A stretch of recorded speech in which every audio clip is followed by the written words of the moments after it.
somebody watch the dog in the house. Yeah, that's true too. A lot of factors. Yeah.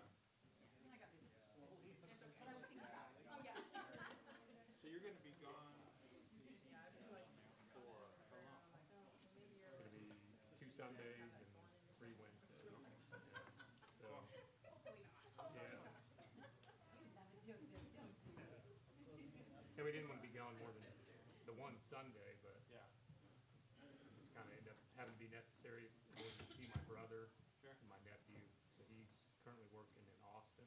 Oh, really? So he's a pipe fitter, Okay. welder. Are you going to Austin or is he No, coming no, up? thankfully not. No. So he's kind of they they've shipped him to Austin temporarily, but he has to come back like once a month to do classes. Huh. So that's when he's coming back. It's Gotcha. kind of that second weekend that we'll be there. So That'll be good. Back Yeah. to Tennessee? uh, Back to Tennessee? Or Kansas. Kansas. So, yeah. Yeah. Yeah, it'll be good. I get to see the church and attend the lectureship and speak. But then my grandfather's in that area, my dad's in that area. They get to see the grandbabies, Yeah. great grandbabies. Yeah, like I said, I haven't met my nephew yet. He's already over a year old, and so looking forward to that. Is that a sister's kid or a brother's kid? That's my brother's kid. How many Yeah. siblings do you have? 2. My sister's got 2 older kids. One I think he just turned 18. The other just turned 16. So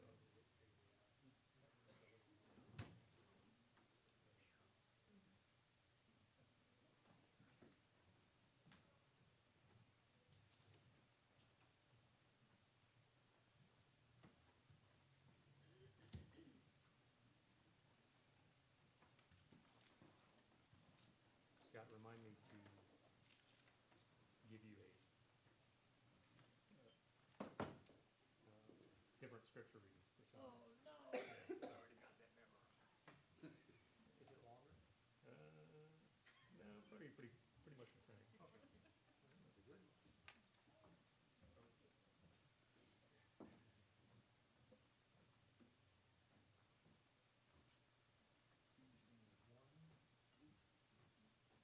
Yeah. It's gonna be 1 John 4. First John 4.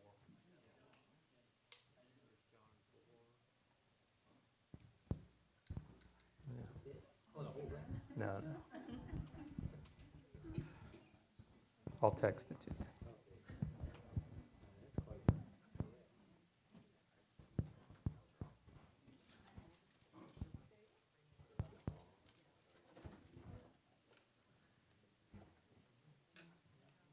Are your folks coming? No.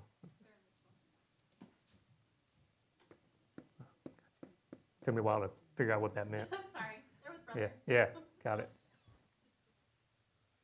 All right, good evening. Good to be together. We're just going to go ahead and jump right into it. We're in Acts chapter 3, and I want to read verses 1 through 10. Acts 3, verses 1 through 10. Give you a second to open up there.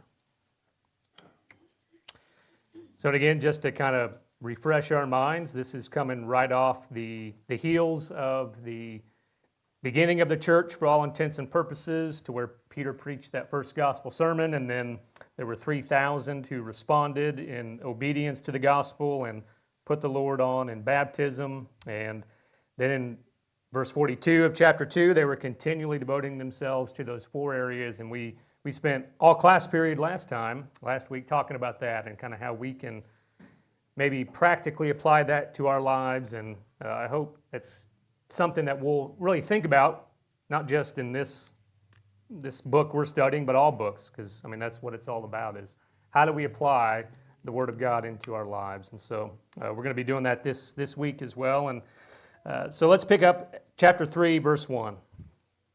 Now Peter and John were going up to the temple at the hour of prayer, the 9th hour. And a man lame from birth was being carried, whom they laid daily at the gate of the temple that is called the Beautiful Gate, to ask alms of those entering the temple. Seeing Peter and John about to go into the temple, he asked to receive alms. And Peter directed his gaze at him, as did John, and said, "Look at us." And he fixed his attention on them, expecting to receive something from them. But Peter said, "I have no silver and gold, but what I do have I give to you. In the name of Jesus Christ of Nazareth, rise up and walk." And he took him by the right hand and raised him up. And immediately his feet and ankles were made strong. And leaping up, he stood and began to walk and entered the temple with them, walking and leaping and praising God. And all the people saw him walking and praising God and recognized him as the one who sat at the beautiful gate of the temple, asking for alms. And they were filled with wonder and amazement at what had happened to him. All right. So here we are again. This is the continuation from what we saw with the gospel being preached and the church being devoted and growing and all these things happening. And so here, Peter and John, as we see, they're going to go up into the temple. It's interesting that Peter and John are mentioned together here in this moment. The two of them described together and being seen together and talked about being together is not unusual. They were often seen together. We read in the Gospels many times, and certainly here we see it again, right at this point of what is taking place here in the church, in this infant time during the church. I guess a question that comes to my mind is why? Why Peter and John? What do you think? Why are they mentioned? Why were they together? And then also, what are some other times that we see them together? In, let's say, specifically like the Gospels, for instance.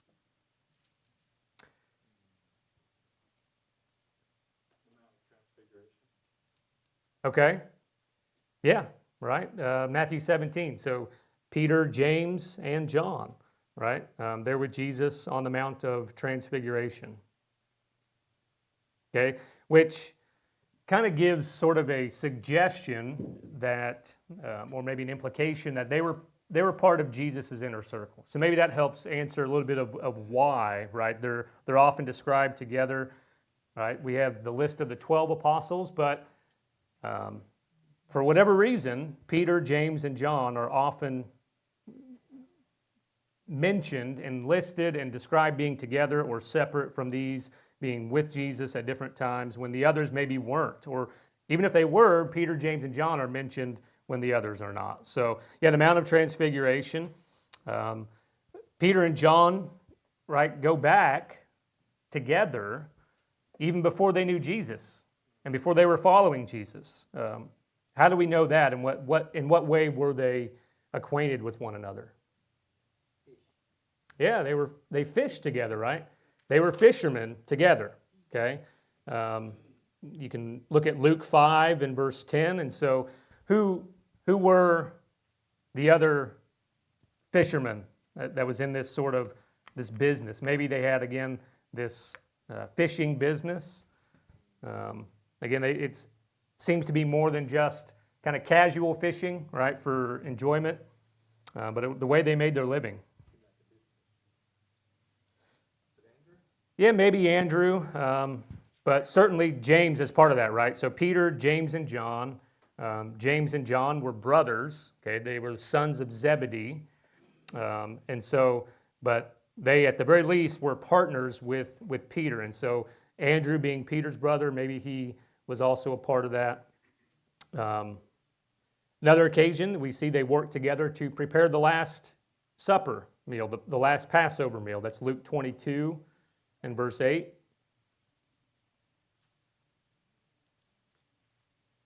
Okay, what's another occasion that maybe comes to mind? Peter and John being seen and talked about being together. But kind of around the time of the resurrection, them specifically, right, were the two that ran to the tomb and John 20, verses 3 and 4.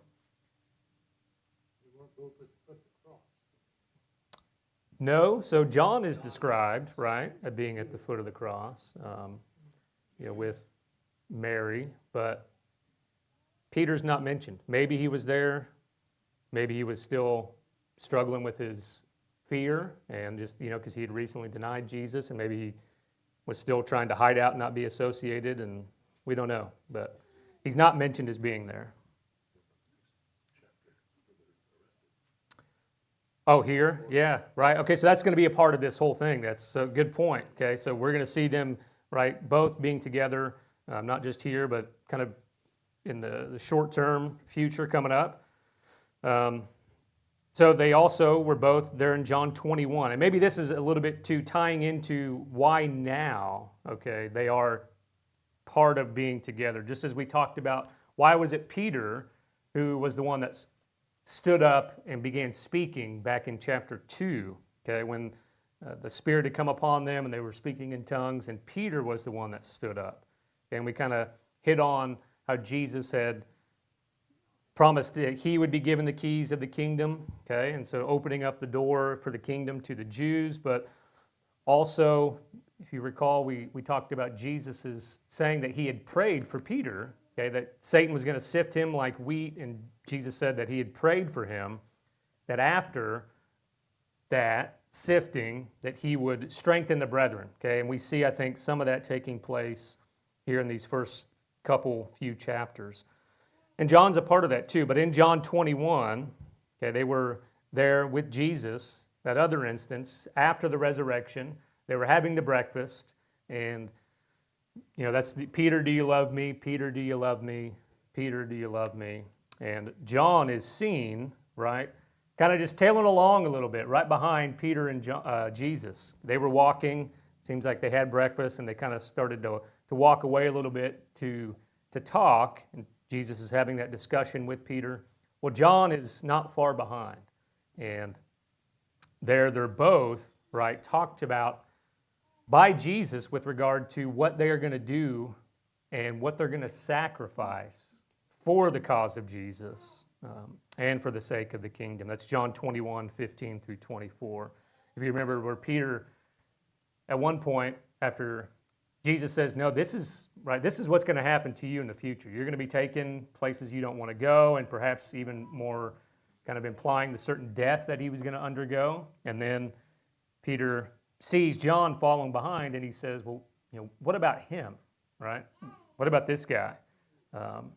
And Jesus says, well, look, what difference does it make? If he's going to stay until I return, what's it to you? You follow me. But they're both talked about kind of in that same context of the work they were going to do.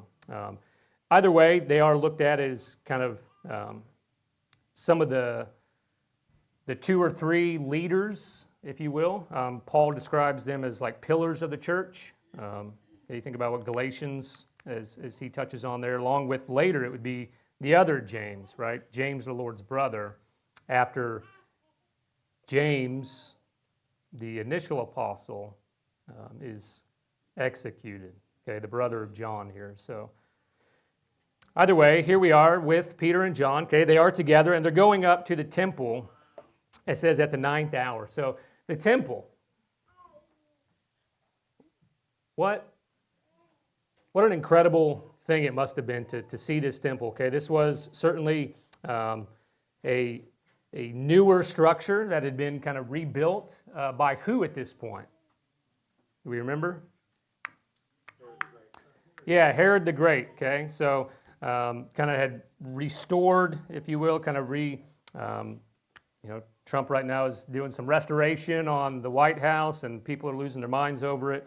And I'm sure some of the Jews probably had an issue with Herod, kind of what he did with the temple. For one, he wasn't really looked at as a faithful Jew in their family lineage, and so, who's this guy to do this? But I'm sure they appreciated it when it was done, nonetheless. And the temple, okay, this was an estimated 600,000 square foot structure and kind of grounds, the whole grounds, the temple grounds, okay, 600,000 square feet.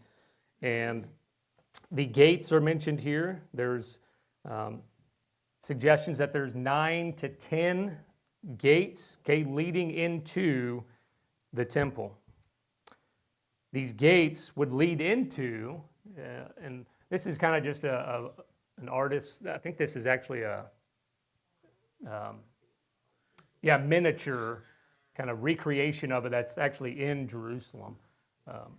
But the gates would lead into what would be 4 separate courts or courtyards. What were those courtyards, okay, of the temple? Yep, okay, one for the women, and I don't know if you can see that on the screen, but yeah, the Gentiles, okay, that's the outer one. And then it would lead into, so the outer one's the Gentile courtyard, then you'd have the courtyard of the women, then the courtyard of just the Israelites, and then the courtyard of, as Scott pointed out, okay, the most inner one is the priests. So you kind of see this sort of, this progression, if you will, of who was deemed holy, right, or holiest. And, okay, the Gentiles, certainly they weren't allowed into the main parts of the temple, and then the women as well. Okay, after that, they were only allowed to go so far. And then just the Israelites in general, and then the Israelites in general were prevented from going into that priest courtyard. And then you've got the Holy of Holies and on and on. And so, but that is the way that the temple was structured. Okay, it says that they went up to, go ahead, Marty. I was going to say that through World Video Bible School, they have a series called Passages, and they have a couple of videos on the temple in Jerusalem, and so the excavation and stuff, some of the stairs that you have the west wall or whatever wall that is, but anyway, all of the baptistries that they found outside of the temple would have been easy to baptize 3,000 people. Say that again. So it's from World Video Bible School, so WVBS. Yep. If you look for that on YouTube, and then look through their playlists and just keep scrolling through their playlists. They have a bunch, but you get to the Bible Passages one. Bible Lands, Passages I think is. Yeah, that's the one they're doing that today. Yeah. So anyway, on there, and then there's a bunch. It's all around Israel. So, but there's some on the temple. It's pretty interesting. And what was it specifically you said about for the baptisms? Oh, so they found baptistries all around the temple. They excavated them, and anyway, they were saying that the number of baptistries around the temple and throughout the city, that it would have been easy for them to baptize 3,000 people in one day. Yeah, interesting. And that's kind of perhaps those mikvahs we were talking about, a couple weeks ago. And I think that's what they called them. yeah, that They were unfamiliar to ceremonial washing. right. Yeah, and maybe it was part of kind of some of the requirements to go into the temple courtyards and to go make sacrifices and those things. And so, Interesting to look at the upper left corner there, American football field. Give you a perspective. yeah, yeah. So certainly a big, big area, and kind of not to put some different thoughts in your head, but there is I think it's called like the Temple Project or something like that, but to where they are, and we've touched on this before, but there's people in Israel, okay, Jews in Israel, along with Christian Zionists who are working together to make plans, and they've done all this stuff from everything they need for inside the Holy of Holies to the table of showbread to the other elements that they need to everything to rebuild the third temple. And so they've been practicing for years with the people they've chosen to be the priests and like to sing the songs and do all this stuff so that when the time comes, right, that they'll be ready. And yeah, well, and it just depends on who you ask. So some would say the red heifers that have been bred and put over there and sacrificed or not sacrificed. Or, slaughters. yeah, so it's hard to say. But either way, it's been years in the making. They're working on it.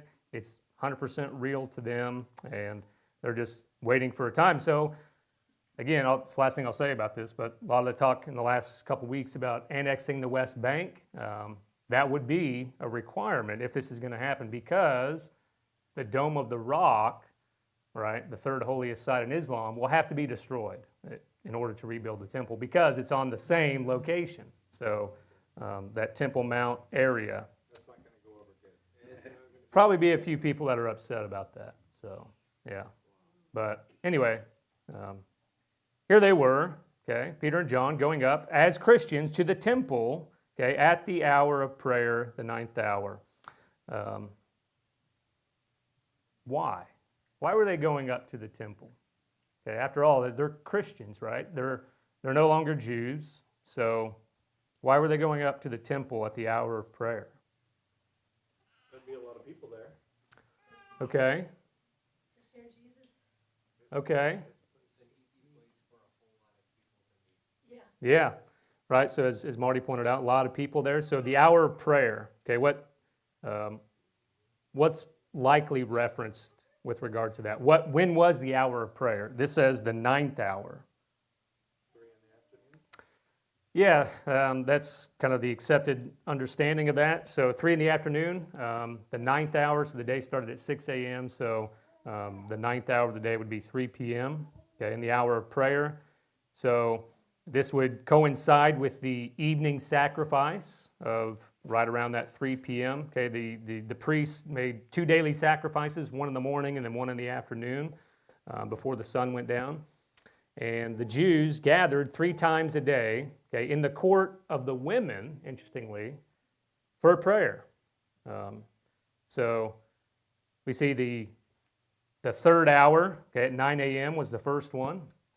And that's believed to be somewhat connected with that first sacrifice. Okay, then the 9th hour, which we see here, the evening sacrifice, and then the sunset, which was typically accepted as the 12th hour. And this was, as you said, okay, the largest area where men and women could gather together. And I think that's perhaps part of this too. So why they chose this area, because again, the women weren't allowed past this. So for prayers. And here they are coming up at the hour of prayer. So perhaps it is because there's a lot of people there and they were wanting to share Jesus. Any other possibilities? Yeah, right. Most naturally, probably to pray. And perhaps they still did this as part of their daily routine, because it was their custom, right?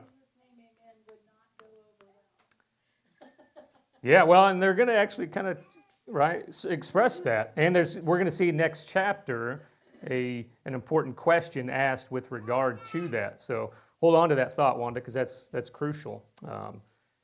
So talking about the Jews praying 3 times a day, right? Psalm 55:17 says David prayed evening, morning, and at noon. We see Daniel 6 in verse 10, him praying, right, during the 3 times a day, and the Jews were banned from doing that, but he still did it with his window open nonetheless, perhaps so that, right, to show his faith. Daniel 9:21, he also prayed at the time of the evening offering, which is interesting. It makes you wonder, was the offering still being made, or was it just the time they used to do the offering? Because again, they were in Babylon. The temple had been destroyed, so they couldn't make those sacrifices the way that they were required to. And we see in Exodus 29 that the priests offered a lamb twice a day. Okay, Exodus 29:38 through 43. Incense were also burned each morning and evening. That's Exodus 30:1 through 10. That's the burning of incense each morning and evening. And so the offerings and the incense were kind of most likely at the same time, there in the morning and the evening. So when they prayed, did they have to go to the temple to pray those 3 times? No, I mean, as we see Daniel, and others, right. But Because in the Muslim world, they pray 5 times a day, mhm, beginning at 5:30 a.m.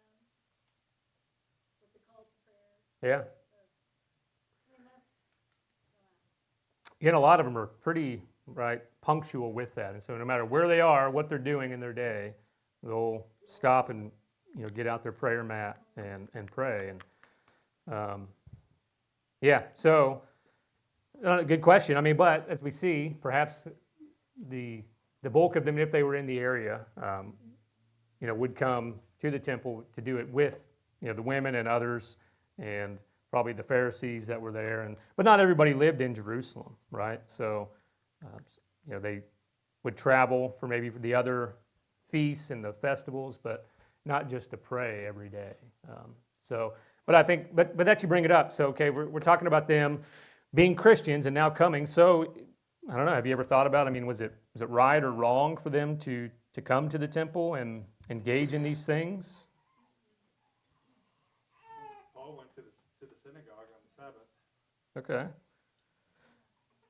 Yeah, true, and other festivals that were kept. Even later here in Acts, we're going to see Paul perhaps talking about the keeping of different the Passovers and those different types of things. And you mentioned Muslims, so in a right application sense, are there things that we today could, for those who become Christians today, could participate in that, while not required, maybe are they still acceptable, right?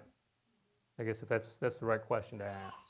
So let's say you are Muslim, and let's say your whole life you grew up practicing Ramadan, and maybe there's some things about Ramadan I don't know that would be wrong to still do it, but would it be wrong to still observe Ramadan if you are now doing it for the sake of Jesus? Or maybe some other, like you said, what if we're still praying 5 times a day, but instead of praying to Allah, now you're praying to, right, to Jesus or to the Father. Would that be wrong?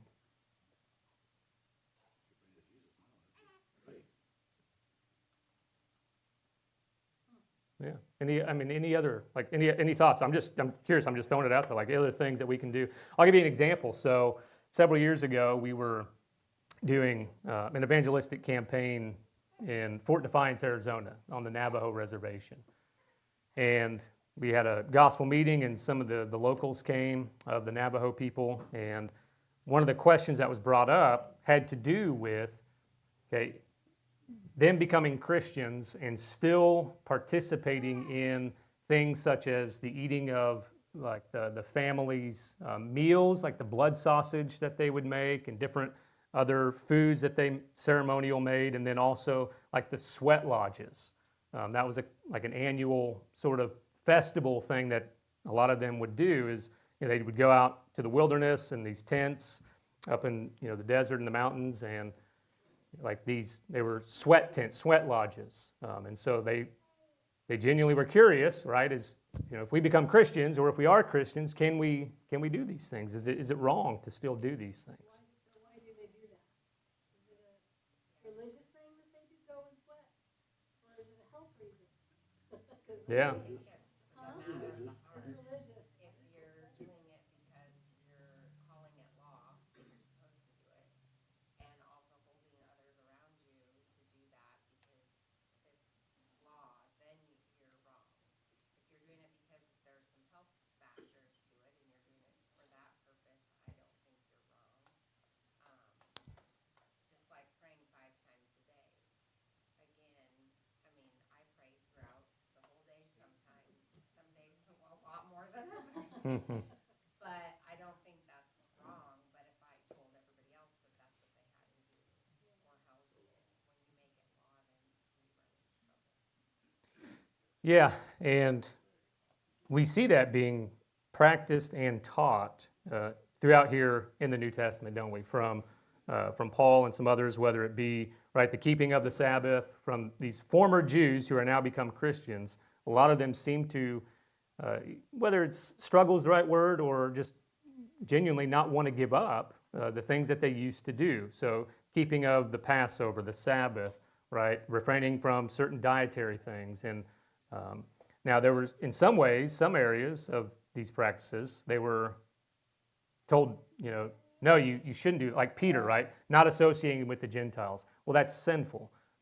So certain behaviors, and yeah, like you said, not requiring them, like circumcision being one of those. So Titus and Timothy are good examples, right? Where Paul says that Titus, they tried to compel Titus to be circumcised, but he was encouraged not to fall into that because it's not required. Whereas Timothy, he does take him and circumcise him so that he can have a greater influence with the Jewish audience that he's going to be coming across. And so, Colossians 2, Romans 14, 1 Corinthians also touches on this too with regard to, right, some of these practices and these observances and things to where if you want to do them, that's your choice, right? But you can't bind it on others. And on the flip side of that too is, right, we can't judge others for doing them either. Now, there were some kind of questions with regard to the blood sausage, right? Acts 15, the Jerusalem conference, we see one of the outcomes of that. And this goes all the way back to kind of the beginning of Genesis 4 of not eating blood. And so that's pre-Mosaic covenant, post-Mosaic covenant, new covenant as well, as there's something about eating and drinking blood that God's not okay with. So, Marty? I think a good example might be to look at Shadrach, Meshach, and Abednego, where they were commanded to bow down at that idol, and God. I mean, they could have prayed to God when they did that, right? They could have had their heart right, but just went through the motion, kind of, Christianizing it, you might say. But I know they weren't Christians, but Judaizing it or whatever, But they didn't. They stood there while everybody else did what they were going to do, right? And so they suffered the consequences of that. Thankfully, the Lord saved them through that, but they were thrown into the fire, and they were punished for that when they could have just gone along and not stood out, not looked different. And so I think part of maybe the why that you do something is important as well. Say like if you're Muslim, right, and you're in a Muslim community, and everybody sees that you're not going to the mosque 5 times a day, right? You have a mosque in your village. Why aren't you going? Well, it would be easy to just go and pray to God rather than go and pray to Allah and not stand out, not make us, you know what I mean? It'd be easy to do that, but that would be possibly considered cowardice. And so anyway, I mean, I think there's more to it than just you can or you can't. Like what are you saying when you do it? Right. What are your actions saying? If you go to the sweat lodge and it's because your family expects you to, because you're going to have a spiritual experience there, you're supposed to anyway. So you go to the sweat lodge because you don't want to be different. I don't know if that's a good reason.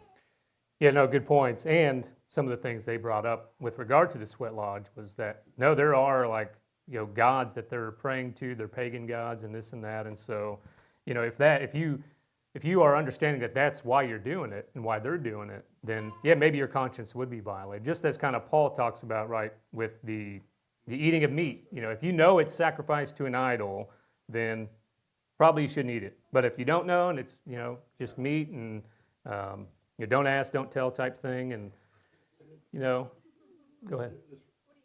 Different tribes must do different gods, because my mom tried she got into the whole Indian tribe because she's got part Indian in her, and they were always praying to the Great Spirit, and it was like lumped into one thing. They weren't always praying to certain gods or. Yeah. No, I'm sure there are, and yeah, I don't know all the details, and You can go to them and say, I see that you're a religious people. I know who that great spirit is, and his name is God. Yeah. So, Yeah. Brother Paul. Right. So to answer your question, yeah, it depends on the tribe, because some are spiritual, they do these sweat lodges to get closer to Mother Earth, some closer to their ancestors, Just depends on the tribe. Yeah.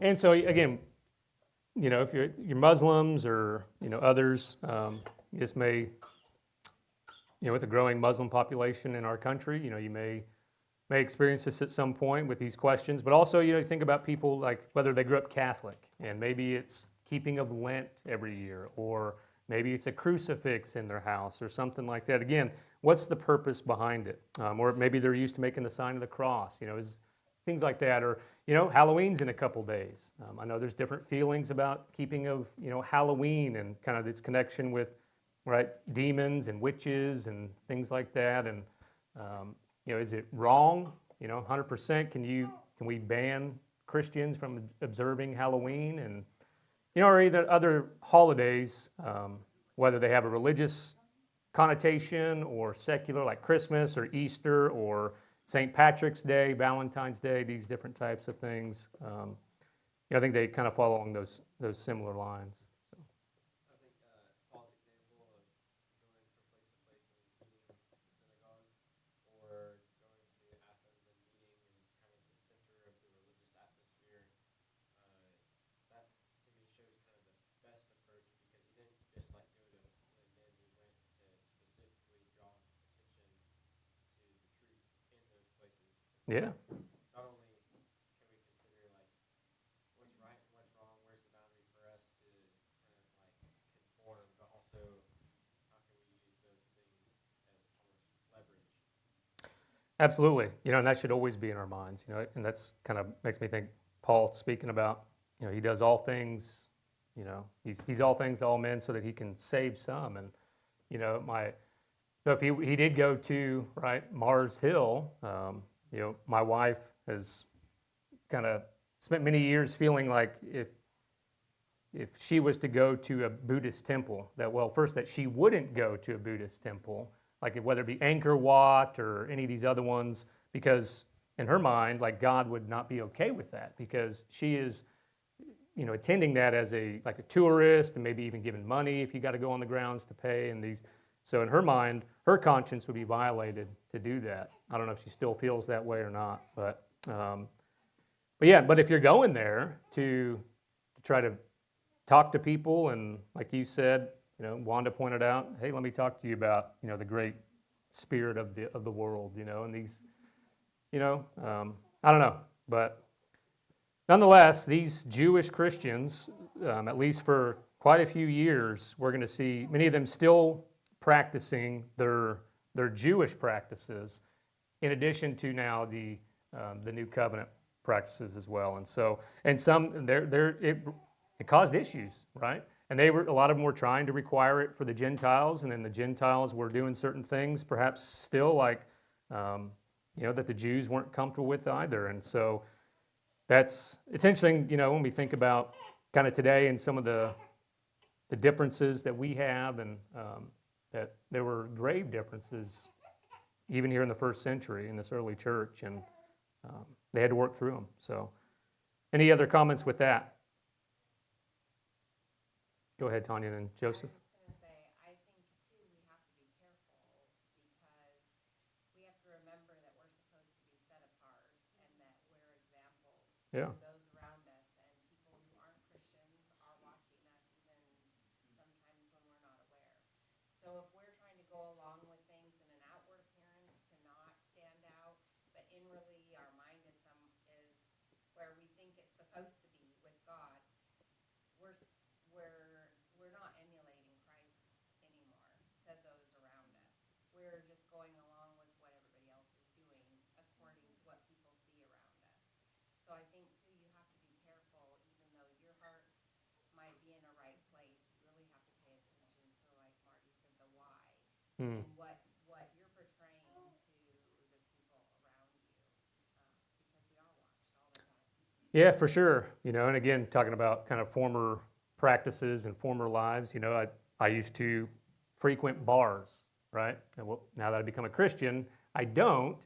But what if I said, there's lost people in all these bars all around town, and so I'm going to go, visit these so I can, talk to people who are having struggles, and maybe who are, comfortable speaking because they've had a few drinks or whatever, and I don't think that would be sinful, but for one, it could be a temptation, that could be dangerous. But in and of itself, like, what if people see me walking into bars on like every Tuesday night? Like, what's going on with Jesse? So yeah. That's how Phil Robertson became a Christian, though. Somebody True. was willing to walk into his bar. Well, yeah, it was the preacher that his wife went to, and But that's when a brother or sister comes to you in love and say, I happen to know this, and you explain it to me, I'm gonna go look for you, buddy. Come with me, yeah. brother. Greater than I am. Yeah. Well, and so, and that came to my mind too, as Tanya was saying, that is, that's why we have the body, and, to help. Yeah, Joseph? So I guess my question is, on any normal basis, we wouldn't try to stand for religious contradictions. But since it's worldly holidays, we're told not to bind on people when we're only standing up for what we feel is a contradiction to the Bible. And we see this all the time. Like, I wouldn't stand up and say, well, Rich Franklin is okay because he doesn't teach what the Bible says. I wouldn't stand for that. Just like I won't stand for worldly holidays that speak contradictions against the Bible. Yeah, and again, if that's your right personal conviction, and your home and your family, you've got every right to make that decision. Right? I'll say it from the mountaintops anytime I have an opportunity, but I'm not binding it on somebody. I'm not going to be like, well, you can't do it, but I'm going to give my thoughts on why you shouldn't do it. It doesn't mean I'm binding it on you, just something to think about. Yeah. Well, and so, I guess, would that apply just totally across the board to any, right, any worldly holiday? Like, so 4th of July, Labor Day, Memorial Day, any holiday. Even like different observances, like even birthdays. Like, there's not one example of people celebrating, birthdays, right? Yeah, so is that wrong, And again, I think it's different reasons. It goes back to, again, like, what's the purpose of it? So, Halloween, growing up, that was, in no way was it ever for me and my family about, like, worshiping demons and, like, trying to engage in witchcraft and those different types of things, right? It was just kind of a fun thing to pretend and, get candy and have fun for kids. And, I could give other reasons for Christmas or Easter, or those different types of things. And so, but you're right. If it is about those things, right? And if Christmas is about, if we do believe that it is a celebration of Jesus' birthday, right? It would be wise and I think important to talk about, well, what does Scripture speak to with regard to that? And, if a person still wants to, I guess, recognize, right, that even in a religious sense, there's nothing wrong with, I think, talking to them about what Scripture says about it. But as, I think Romans 14, if I'm not mistaken, says, right, if they still want to do that, right, as long as they're doing it to the Lord and for the Lord, I don't have the right to judge them, and I shouldn't judge them for that. So, yeah. Any final comments? Because again, these were issues that were, again, popping up time and time again here in the first century, whether it be Corinth or Rome, or even later on, come Acts 15, and these other questions about what can be required and what should be. So Peter and John were going up to the Jewish temple, okay, at the hour of prayer, the 9th hour, and they see a man lame from birth. And it says that he was being carried, daily at the gate of the temple that is called the Beautiful Gate, to ask alms of those entering the temple. So this lame is the word kolos, and this man was there at the temple for what reason? Yeah, so not to pray, not to worship, but to beg alms, okay? Which is really maybe another way to even take it a step further, was to survive. So he was totally paralyzed. He had no way to make an income and work. So he was there to survive. It wasn't just part of his custom. It wasn't part of his desire. It wasn't part of his worship. He was there to hopefully get some money for that day so that he could feed himself and survive, and maybe, I don't know, maybe even house himself. We're not given all the details with that, but so we're told he was carried there. Think about that. Every day somebody has to carry this man here, and and bring him there. Why? I guess last question before we close is, why here? Wasn't that kind of set aside for that? He wasn't the only one there, as I recall from studying I've done. That was an area that the government had said kind of okay. Okay. Yeah, so there were three main places for begging. So we can think about, right, the rich man and Lazarus, at the gates of the rich. So that's where Lazarus was. That's Luke 16, 19, and 20. The main thoroughfare is Bartimaeus. It's Mark 10, 46. And then here, near places of worship. So, for example, this man right here at the temple. Those places were where people, wealthy people a lot of times, the rich, the thoroughfare where a lot of people were gathering, and this here too coming in, right? You think about again, why? Because they often gave alms in the temple and made offerings. And so you think about if somebody was sitting outside our building on Sunday mornings and was in need of money, would you be more inclined maybe coming into a worship assembly to help somebody like that who is in need versus maybe just going into the grocery store or on the corner of an intersection or something like that? Probably the answer would be yes, right? Your mind is set on God and doing good things and helping people, and so I think that's perhaps why he would come here. There's going to be a lot of people, but also people coming for spiritual reasons. And so we're going to pick up here. I want you to also consider what it is that Peter says he has for this man, and what it is that this man was really looking for, and what it is that he needed, okay? What did he really need? And ask yourself also, what are our greatest needs? Just as human beings in general, okay? Maybe come up with 4 or 5 of what our greatest needs are as people, and think about how that ties into Peter's response to this man, okay? And then, if you want to, do a little bit something extra, maybe verses 13 through really 15, maybe 16. Read that and try to come up with as many contrasts between Jesus and the Jews. Okay, Peter's going to start speaking here, so come up with as many contrasts between Jesus and the Jews that Peter brings out. It's verses 13 through 15, 16, kind of that area there. So, all right, thank you.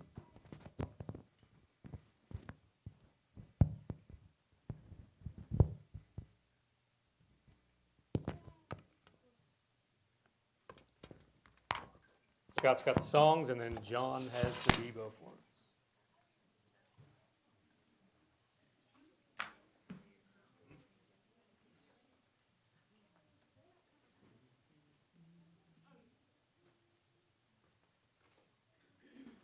He doesn't need to be told to put it up there. He's pretty quick. We'll have a song before the Devo, and it's going to be 296. We have come into his house. Good song. I was going to ask you all to sing, but stand up. But you're probably happy the way you are. Okay. Let us sing.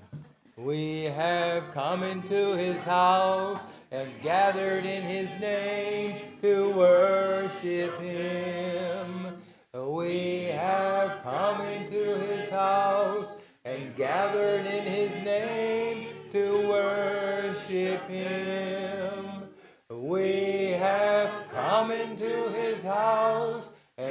gathered in his name to worship Christ the Lord. Worship him, Christ the Lord. Let's forget about ourselves and magnify his name and worship him. Let's forget about ourselves and magnify his name and worship him. Let's forget about ourselves and magnify his name and worship Christ the Lord. Worship him, Christ the Lord.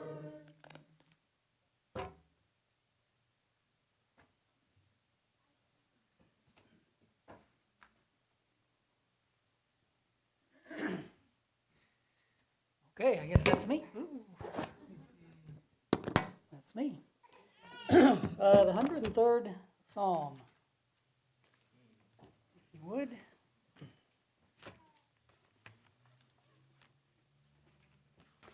The 103rd Psalm.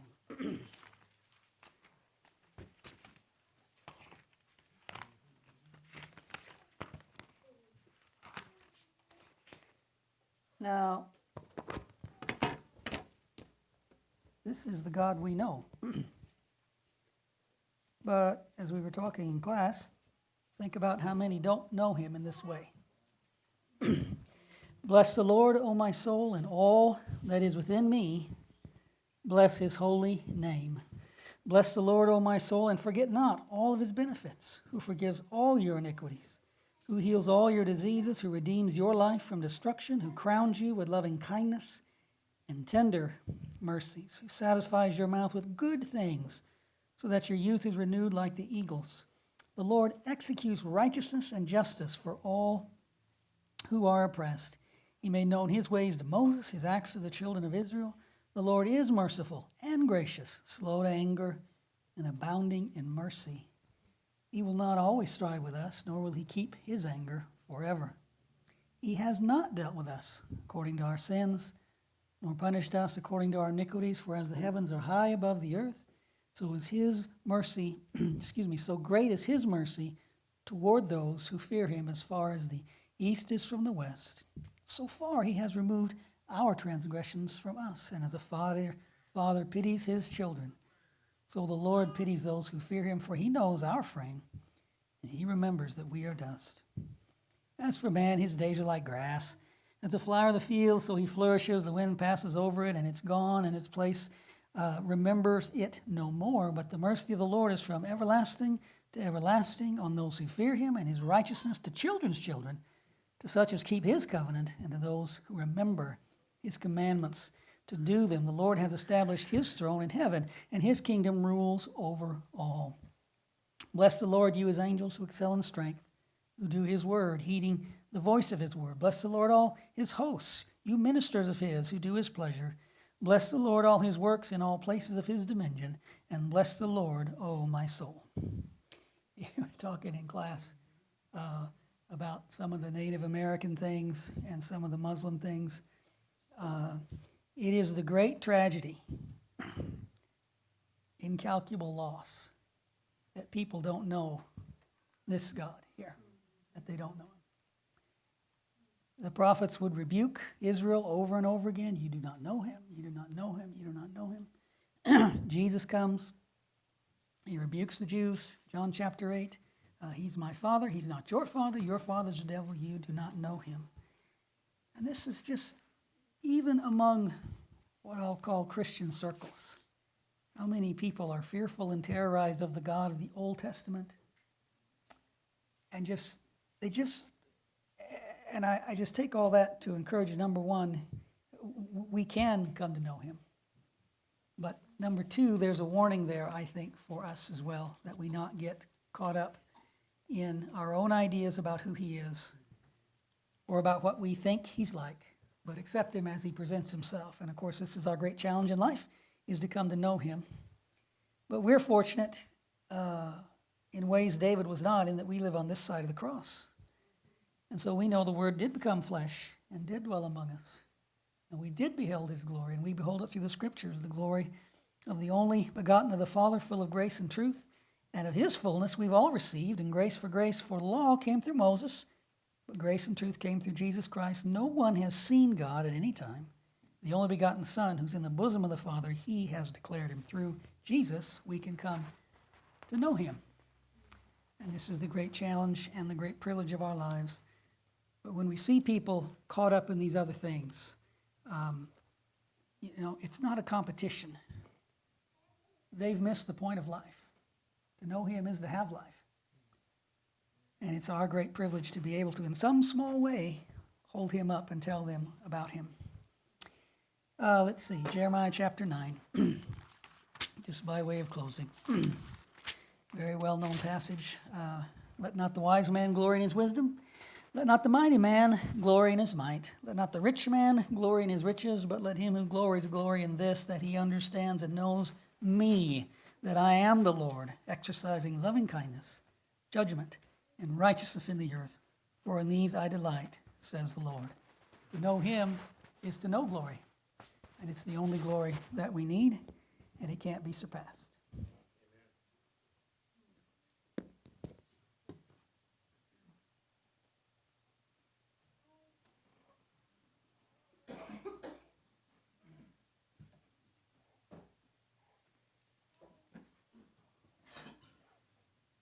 Who's got the closing prayer? She does.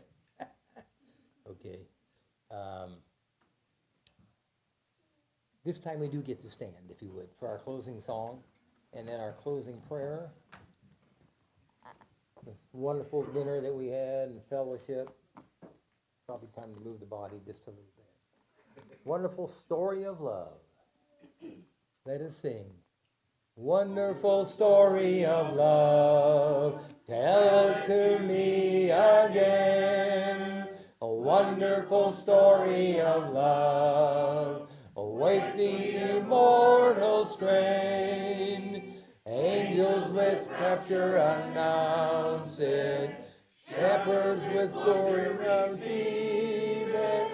Sinner, oh, won't you believe it? Wonderful story of love, wonderful, wonderful, wonderful, wonderful story of love, wonderful story of love.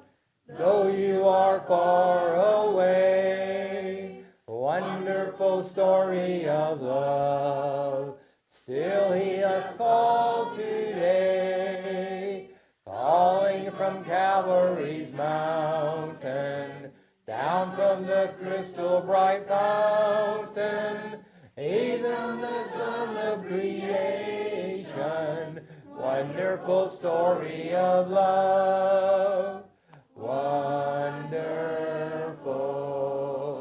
wonderful, wonderful, wonderful story of love, wonderful story of love.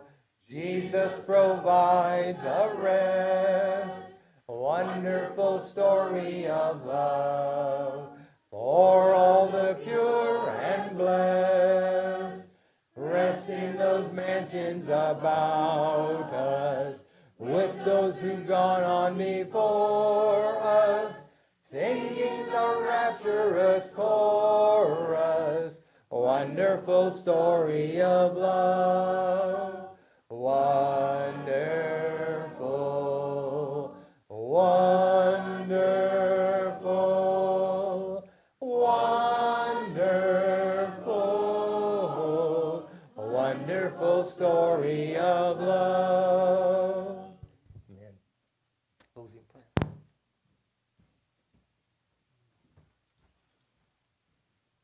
Thank you, John. Good message. In fact, it was just yesterday I was reading a book that a brother gave me, and the author was talking about kind of why God created Eve for Adam. And, lots of things maybe come to mind, but kind of his point was going to that he did it so that Adam could know God better. And he elaborated on really everything we go through in life, everything we do is to draw us closer to knowing God. It's just an interesting thought. Really got my wheels spinning, so thank you. Any announcements? Kim Gorman messaged me earlier. Her dad, Paul, has had a possible stroke. They did admit him to the hospital. He was having a brain scan about the time we started class. He can't move one of his legs, and when he fell, he hit his head. So all sorts of stuff going on with him. So she's asking for prayers. Okay. I'm leaving tomorrow to go to Vegas. Again? I know. Okay. See my grandbabies. Very good. And we're driving from Vegas to LA on Saturday and back on Monday. Ugh. So just with Well, that's what you everything need that's prayers going on, pray that my air traffic controllers don't show up for work and Yeah. we don't get caught up in some Yeah. protest or anyway. Just seriously, that's what. She's going, she leaves me behind. I know. Pray for Jimmy. So y'all take care of Jimmy well, God. Yeah. No, I mean the EBT thing's a big concern for a lot of Yeah, people. yeah. What's going to happen with that? You guys have a hand? John's traveling tomorrow through Sunday to see his dad, To go where? to see his dad. Okay. I have to hold the farm down. And he lives in, is it Jerome or? Okay. A lot of people. We're traveling next week too, so yeah, we appreciate prayers for that as well.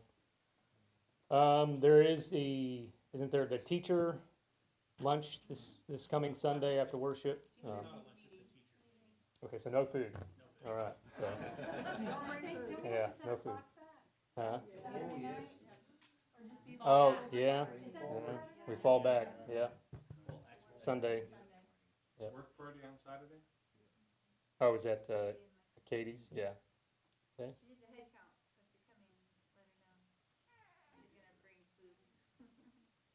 Okay. What time does it start? 10. 10 to 3.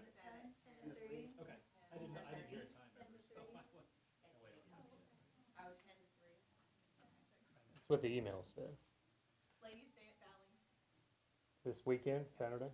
Okay. Anything else? All right, let's pray. Our Father in heaven, we're so humbled to think about you and what you have revealed to us in nature, in your sacrifice, in your word, in your Son, and in our everyday lives. May we always be mindful of our purpose here, which is to know you and to glorify you, and so that we can share in your glory forever. And we do pray for those who have been mentioned this evening, for Kim's father and his family, and that you would be present in that situation. Be with all those who are going to be traveling in the coming days, and be with our country right now and always, as there's uncertainty and people worried about what's coming ahead. And we know, Father, that all things are in your hands, and that you do hold the universe in your fingers, and that we do have peace in you, and that we can have peace with one another because of you. Strengthen our church, give us wisdom, give us love, and remind us of our purpose. We pray for Scott, and that you would keep his faith strong, and that you would heal him and restore his health. In Jesus'